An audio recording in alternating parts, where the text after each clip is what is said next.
দর্শক, এই মুহূর্তে মিরপুর স্টেডিয়ামে কথা বলছেন বাংলাদেশ টেস্ট অধিনায়ক নাজমুল হোসেন শান্ত। সরাসরি চলে যাচ্ছে সেখানে।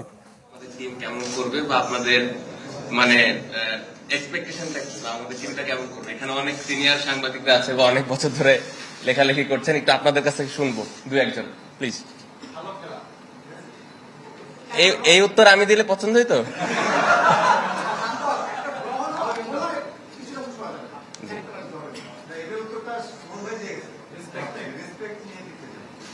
থ্যাংক ইউ, মজা করলাম একটু।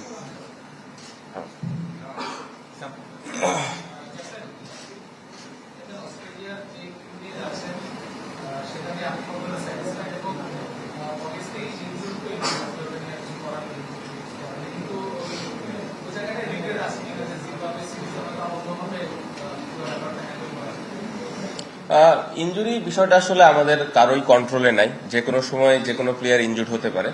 বাট আমার মনে হয় যে দলটা আমাদের অস্ট্রেলিয়াতে যাচ্ছে, এই দলের উপরে পুরোপুরি বিশ্বাস আছে যে এই দলটা নিয়ে আমরা ভালো ক্রিকেট খেলতে পারবো। কোন প্লেয়ার থাকলে ভালো হতো, কোন প্লেয়ার থাকলে আরো বেটার হতো, এগুলো নিয়ে আসলে চিন্তা করাটা এখন আমার মনে হয় না যৌক্তিক হবে। আমার মনে হয় যে কত ভালো ক্রিকেট খেলতে পারি আমরা এই দলটা নিয়ে, এবং এই দলের উপরে কতটুকু বিশ্বাস আমরা রাখতে পারি, সেটা ইম্পর্টেন্ট, যেটা এই দলের উপরে আমার আছে। নগদ নিয়ে এলো হার না মানা হার অফার।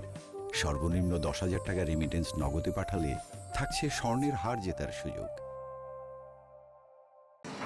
না, আমার মনে হয় যে নর্মালি অস্ট্রেলিয়াতে যে কন্ডিশন থাকে, এই কন্ডিশনে অবশ্যই সেম এক্সপেকটেশনটাই আছে, তারা 20 উইকেট নিয়ে দিবে, এবং পাশাপাশি দুইটা ভালো এক্সপিরিয়েন্স স্পিনারও আছে, সো তারাও এই হেল্পটুকু পেস বোলারদের করবে। সো স্কোয়াডে যেই পেস বোলার গুলো আছে তারা ক্যাপাবল, এবং মুশফিক ছাড়া আমি বলবো যে মোটামুটি সবাই এক্সপিরিয়েন্স, অনেক বছর ধরেই খেলছে। সো তারা যদি তাদের সেরা বোলিংটা ওই দিন করতে পারে, অবশ্যই 20 উইকেট নেওয়া সম্ভব। আমরা আমার মনে হয় যে টেস্ট ক্রিকেটটা যেভাবে খেলতেছি লাস্ট কিছু বছর ধরে, আমরা চেষ্টা করবো ওইভাবেই খেলার। ডিফারেন্ট কন্ডিশনটা যত তাড়াতাড়ি আমরা অ্যাডাপ্ট করতে পারি। বাট হ্যাঁ, আলাদা কোনো পরিকল্পনা নাই। টেস্ট টিমটা একটা ভালো অবস্থানে আছে, এই জায়গাটা থেকে আমরা যেন নিচের দিকে না যাই, সামনে আরো কিভাবে ইমপ্রুভ করতে পারি, কত ভালো ক্রিকেট খেলতে পারি, এটাই মূল লক্ষ্য থাকবে। না, এখনো পর্যন্ত কথা হয়নি, বাট যদি দরকার পড়ে অবশ্যই অনেক বছরের একটা আন্ডারস্ট্যান্ডিং আছে। সো যদি কোনো প্লেয়ারের দরকার পড়ে, অবশ্যই আমার মনে হয় যে তারা কমিউনিকেশন করার চেষ্টা করবে। কন্ডিশনটা আসলে এত দূর থেকে আসলে মানে আইডিয়া করাটা কঠিন, কারণ আমরা লাস্ট কবে গিয়েছি আমার ঠিক মনে নেই, আমার মনে হয় 22-23 বছর আগে। সো